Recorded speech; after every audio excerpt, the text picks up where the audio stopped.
حضرت ابراہیم علیہ السلام، حضرت سارہ علیہ السلام اور حضرت حاجرہ علیہ السلام کو ہمراہ لے کر فلسطین واپس تشریف لے آئے۔ پھر اللہ تعالیٰ نے حضرت ابراہیم علیہ السلام کو حاجرہ علیہ السلام کے بطن سے ایک فرزند ارجند اسماعیل علیہ السلام عطا فرمایا، لیکن اس پر حضرت سارہ علیہ السلام کو، جو بے اولاد تھیں، بڑی غیرت آئی، اور انہوں نے حضرت ابراہیم علیہ السلام کو مجبور کیا کہ حضرت حاجرہ علیہ السلام کو ان کے نوزائیدہ بچے سمیت جلا وطن کر دیں۔ حالات نے ایسا رخ اختیار کیا کہ انہیں حضرت سارہ علیہ السلام کی بات ماننی پڑی اور حضرت حاجرہ علیہ السلام اور حضرت اسماعیل علیہ السلام کو ہمراہ لے کر حجاز تشریف لے گئے اور وہاں ایک بے آب و گیا وادی میں بیت اللہ شریف کے قریب ٹھہرا دیا۔ اس وقت بیت اللہ شریف نہ تھا، صرف ٹیلے کی طرح ابھری ہوئی زمین تھی۔ سیلاب آتا تھا، دائیں بائیں سے کترا کر نکل جاتا تھا۔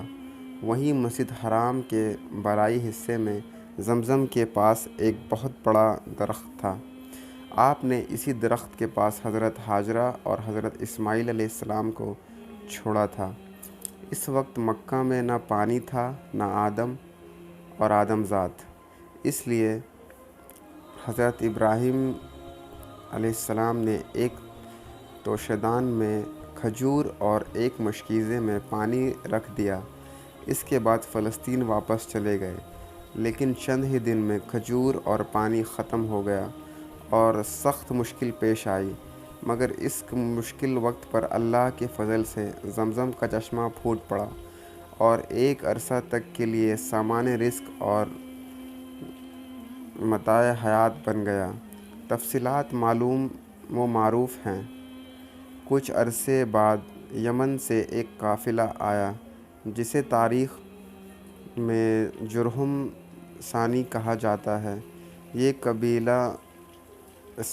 قبیلہ اسماعیل علیہ السلام کی ماں سے اجازت لے کر مکے میں ٹھہر گیا۔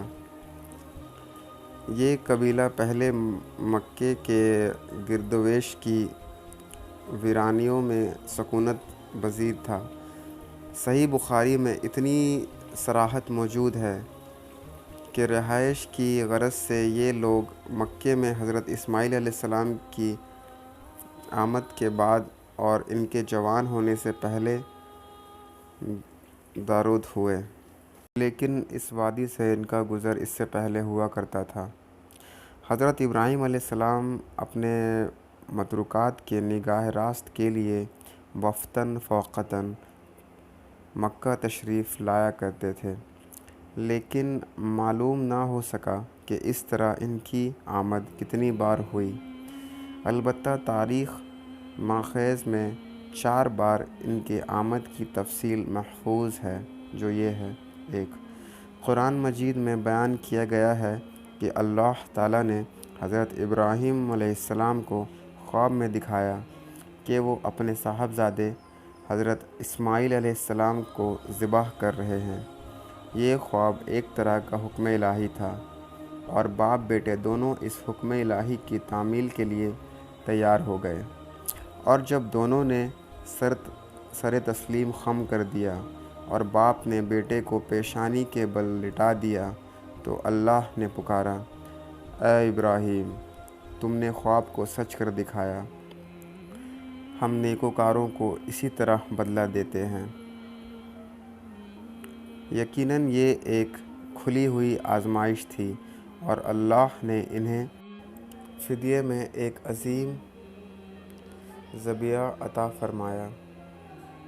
مجموعہ بائبل کی کتاب پیدائش میں مذکور ہے کہ حضرت اسماعیل علیہ السلام حضرت اسحاق علیہ السلام سے 13 سال بڑے تھے، اور قرآن کا سیاق بتلاتا ہے کہ یہ واقعہ حضرت اسحاق علیہ السلام کی پیدائش سے پہلے پیش آیا تھا، کیونکہ پورا واقعہ بیان کر چکنے کے بعد حضرت اسحاق علیہ السلام کی پیدائش کی بشارت کا ذکر ہے۔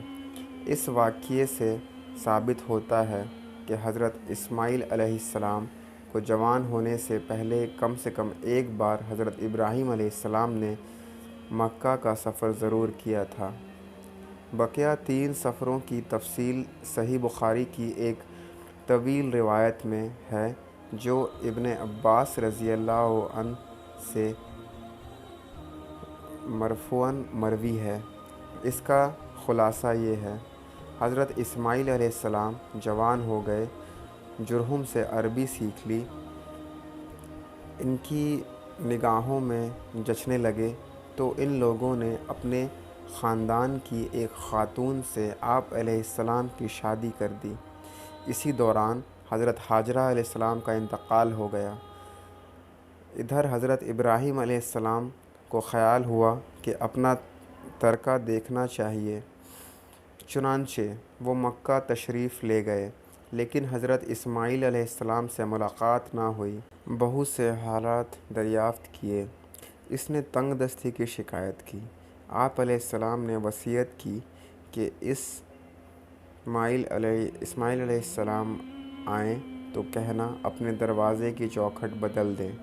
اس وصیت کا مطلب حضرت اسماعیل علیہ السلام سمجھ گئے، بیوی کو طلاق دے دی اور ایک دوسری عورت سے شادی کر لی جو جرہم کے سردار مزاز بن عمرو کی صاحبزادی تھی۔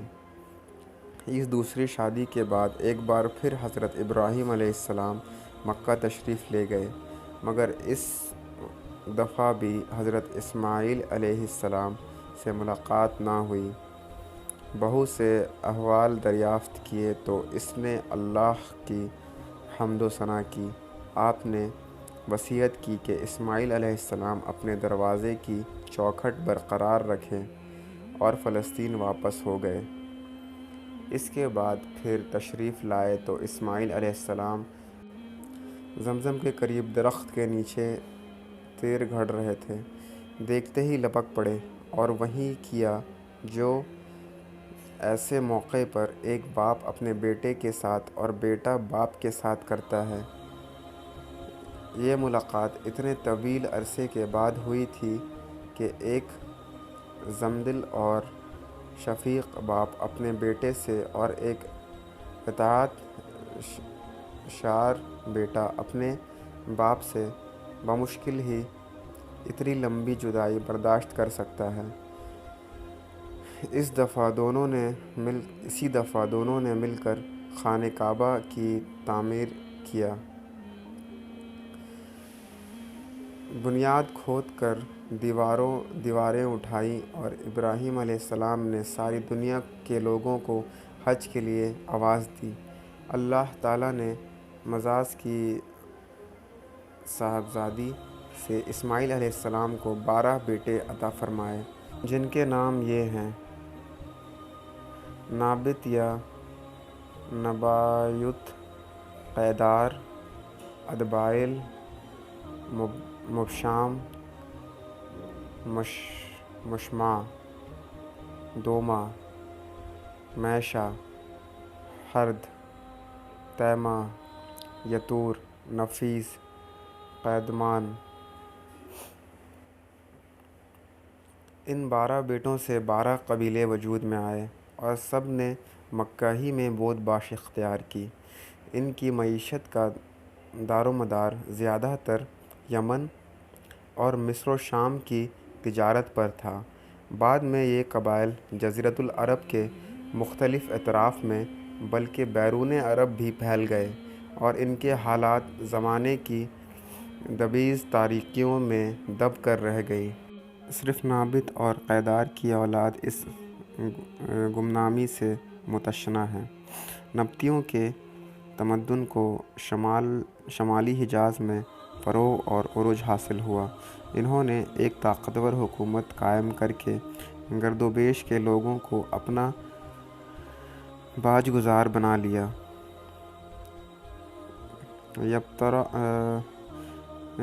یبترا ان کا دارالحکومت تھا، کسی کو ان کے مقابلے کی تاب نہ تھی۔ پھر رومیوں کا دور آیا اور انہوں نے نبتیوں کو قصہ پاریز بنا دیا۔ مولانا سید سلیمان نروی رحمۃ اللہ علیہ نے ایک دلچسپ سجس اور گہری تحقیق کے بعد ثابت کیا ہے کہ آل غسان اور انصار یعنی اوس و خزرج فتحانی عرب نہ تھے، بلکہ اس علاقے میں نابت بن اسماعیل علیہ السلام کے جو نسل بچی کچی رہ گئی تھی وہی تھے۔ قیدار بن اسماعیل علیہ السلام کی نسل مکہ ہی میں پھیلتی پھولتی رہی، یہاں تک کہ عدنان اور پھر ان کے بیٹے معاد کا زمانہ آ گیا۔ عدنانی عرب کا سلسلہ نسب صحیح طور پر یہیں تک محفوظ ہے۔ عدنان نبی صلی اللہ علیہ وسلم کے سلسلہ نسب میں 21ویں پشت پر پڑتے ہیں۔ بعض روایتوں میں بیان کیا گیا ہے کہ آپ صلی اللہ علیہ وسلم جب اپنا سلسلہ نسب ذکر فرماتے تو عدنان پر پہنچ کر رک جاتے اور آگے نہ بڑھتے۔ فرماتے ہیں کہ ماہرین نسب غلط کہتے ہیں، مگر علماء کی ایک جماعت کا خیال ہے کہ عدنان سے آگے بھی نسب بیان کیا جا سکتا ہے۔ انہوں نے اس روایت کو ضعیف قرار دیا ہے۔ ان کی تحقیق کے مطابق عدنان اور حضرت ابراہیم علیہ السلام کے درمیان 40 پشتیں ہیں۔ بہرحال معاد کے بیٹے نزار سے جن کے متعلق کہا جاتا ہے کہ ان کے اولاد معاد کی کوئی اولاد نہ تھی، کئی خاندان وجود میں آئے۔ در حقیقت نزار کے 4 بیٹے تھے اور ہر بیٹا ایک بڑے قبیلے کی بنیاد ثابت ہوا۔ چاروں کے نام یہ ہیں: ایاد، انمار، ربیہ اور مضر۔ ان میں سے مؤخر الاسکر 2 قبیلوں کی شاخیں اور شاخوں کی شاخیں بہت زیادہ ہوئیں۔ چنانچہ ربیہ سے اسد بن ربیہ، غزہ، عبدالقیس، وائل، بکر، تغلب اور بنو حنیفہ وغیرہ وجود میں آئے۔ مضر کی اولاد 2 بڑے قبیلوں میں تقسیم ہوئی: قیس اعلان بن مضر، الیاس بن مضر۔ قیس اعلان سے بنو سلیم، بنو حوازن، بنو غطفان، غطفان سے ابز، ذبیان، اشبا اور غنی بن عصور کے قبائل وجود میں آئے۔ الیاس بن مضر سے تمیم بن مرہ، بزیل بن مدرکہ، بنو اسد بن خزیمہ اور کنانہ بن خزیمہ کے قبائل وجود میں آئے۔ پھر کنانہ سے قریش کا قبیلہ وجود میں آیا۔